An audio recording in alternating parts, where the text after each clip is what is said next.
ప్రభునందు ప్రియ స్నేహితులారా, నేటి ఉదయకాలపు వాక్య ధ్యానంలోకి ప్రేమపూర్వకమైన ఆహ్వానాన్ని అందిస్తున్నాను. ప్రార్థించుదాం. కనికరం గల ప్రభువా, వాక్యం ద్వారా మాట్లాడుతూ మమ్మల్ని బలపరచమని యేసయ్య నామంలో అడిగి వేడుకుంటున్నాం తండ్రి, ఆమేన్. ప్రియ స్నేహితులారా, నేటి ఉదయకాలం కీర్తనల గ్రంథంలో ధారావాహికంగా ధ్యానించుకుంటూ 92వ కీర్తనని ధ్యానిస్తూ ఉన్నాం. నేటి ధ్యానాంశము యెహోవాను కీర్తించుట మంచిది. మనం పాడుకునేటువంటి పాటలు యెహోవాను స్తుతించుట మంచిది, దేవుని స్తుతించుట మంచిది, దేవుని కీర్తించుట మంచిది. కీర్తనకారుడు అంటా ఉండు, ప్రభువా నేను నిత్యము నిన్ను స్తుతిస్తానయ్యా, ఉదయమున నీ కృపను, రాత్రి నీ విశ్వాస్యతను.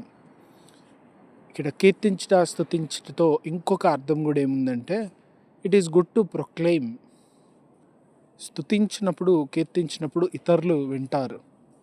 అదే రీతిగా ప్రభు యొక్క పనులను ప్రాచుర్యము చేయవలసినది ఉన్నది. అంటే ప్రభు యొక్క పనులు ఇతరులకు తెలియజేయవలసి ఉన్నది. ప్రభు యొక్క పనులు ఇతరులతో పంచుకొనవలసి ఉన్నది. ఈ పంచుకొనుట, కీర్తించుట, స్తుతించే క్రమంలో ప్రభు యొక్క గొప్ప కార్యములను మనము ఇతరులతో పంచుకునే భాగ్యాన్ని దేవుడు మనకి ఇస్తూ ఉన్నాడు. యెహోవాని స్తుతించుట, ఇదే కీర్తనలో ఇంగ్లీష్లో అంటాడు, I will sing for the Joy. ప్రభా, నిన్ను స్తుతించినప్పుడు నా హృదయంలో ఆనందం, నిన్ను కీర్తించినప్పుడు నా మనసులో ఆనందం. ఇతరులు కూడా విని వారు కూడా మేలు పొందుకుంటారు. దేవుణ్ణి నమ్ముకుంట వల్ల నా జీవితంలో జరిగిన మేలు, ప్రభువుని నమ్ముకుంట వల్ల నా బ్రతుకులో జరిగినటువంటి అద్భుతములు ఇతరులకు ప్రేరణ, ఇతరులకు సంతోషం, ఇతరులను విశ్వాసంలోకి నడిపిస్తాయి కదా. అందుకే నిన్ను స్తుతించినప్పుడు, నిన్ను కీర్తించినప్పుడు నా హృదయంలో ఆనందం. చూడండి, ఏ విశ్వాసిలో అయితే ఇటువంటి సంతోషము, ఇటువంటి ఆనందం కలుగుతుందో వారు ప్రభు సన్నిధిలో సంతోషము, ఆనందం పొందుకొనగలరు. లేకపోతే దేవుని సన్నిధిలోకి వచ్చి బోర్గా ఫీల్ అవుతారు, కష్టపడతారు, బాధపడతారు. ఎప్పుడైతే దేవునితో గడపడం ఆనందం, దీవెనకరంగా మారుతుందో అప్పుడు మన జీవిత విధానం మారిపోతుంది. ప్రభువుని స్తుతించుతూ ఉండగా, ప్రభువుని కీర్తించుతుండగా, ప్రభువుని ఆరాధిస్తుండగా ఎవరి హృదయంలో సంతోషం కలుగుతుందో వారు ప్రభువును స్తుతించుట దీవెన, ప్రభువుని స్తుతించుట సంతోషం, ప్రభువుని స్తుతించుట ఆనందం అని కీర్తించగలుగుతారు. ప్రతి ఉదయము దేవుని కృపను జ్ఞాపకం చేసుకోవాలి. ప్రతి ఉదయము దేవుని కృపను జ్ఞాపకం చేసుకున్నప్పుడు మన జీవితంలో, మన జీవిత విధానం గొప్పగా మారిపోతుంది. కృప అనేటువంటి మాటకి అనేక అర్థాలు ఉంటాయి. కృప అనేటువంటి మాటలో ఒక అర్థం ఏంటంటే, మనం అర్హులం కాకపోయినా, మనం సామర్థ్యం లేకపోయినా, మనలో శక్తి లేకపోయినా, మన పట్ల ఏ షరతు లేకుండా చూపిన దేవుని ప్రేమ. మనం ఇన్ని పనులు చేయడానికి, ఇన్ని మేళ్ళు పొందుకోవడానికి మనకు అర్హత లేదు, మనకు సామర్థ్యం లేదు. కానీ సామర్థ్యతనిచ్చిన వాడు ప్రభువు, అవకాశం ఇచ్చిన వాడు ప్రభువు, దీవెనిచ్చినటువంటి వాడు ప్రభువు. ప్రతి ఉదయము ఆ విషయం జ్ఞాపకం చేసుకుంటే కృతజ్ఞతాభావంతో జీవితం అంతా ముందుకు సాగుతుంది.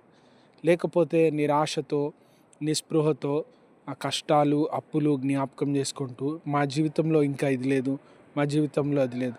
మనం అనేకుల జీవితాల్లో లేనివి మన జీవితంలో ప్రభు కలిగజేసినాడు. ఇక్కడ దాకా రావడానికి ప్రభువా మా జీవితంలో సామర్థ్యత లేదు, కానీ ఇచ్చినవాడవు నీవు, ఈ స్థితిలో ఉండడానికి కృప చూపిన వాడవు నీవు, ఇంతవరకు కాపాడిన వాడవు నీవు అనే సంతోషము మన హృదయంలో కలగాలి. అలా కలగాలంటే ప్రతి ఉదయము దేవుని కృపను జ్ఞాపకం చేసుకుంటూ స్తుతించాలి.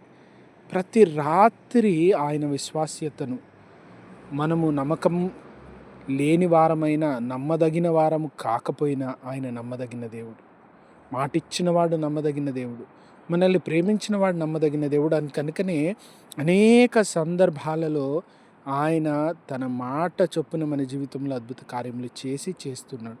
అద్భుత కార్యములు చేయు ప్రభు మన జీవితంలో ఉన్నాడు. తన కృపను బట్టి దేవునికి వందనాలు చెల్లిస్తాం. ఆయన విశ్వాస్యతను బట్టి దేవుని స్తుతించుదాం. మన ఇంట్లో స్తుతి గానాలు వినబడాలి, మన ఫోన్లో స్తుతి పాటలే వినబడాలి, మన పిల్లలు స్తుతి పాటలే పాడాలి, మనం కలిసిన ప్రతి చోట దేవుని స్తుతించాలి. అందుకే praise the Lord, praise the Lord అని చెప్తాం. అంటే దేవుని స్తుతించాలి అని ఒకరితో ఒకరం ఎందుకు చెప్పుకుంటున్నామంటే అందులోని సంతోషం, అందులోని ఆనందం, ప్రభువును స్తుతించుతుండగా మనకు వచ్చే దీవెన ఆశీర్వాదములను జ్ఞాపకం చేసుకుంటున్నాం. అటువంటి కృప దీవెనలు కలిగి మనం ఆశీర్వదించబడే భాగ్యం దేవుడు మనకు దయచేయను గాక. ప్రార్థించుదాం. కనికరం గల ప్రభువా, వాక్యం ద్వారా మాట్లాడుతూ మమ్మల్ని బలపరిచినందుకు వందనాలు. వాక్యం విన్న ప్రతి వారిని దీవించమని యేసు నామమున ప్రార్థిస్తున్నాం తండ్రి. Amen. God bless you all.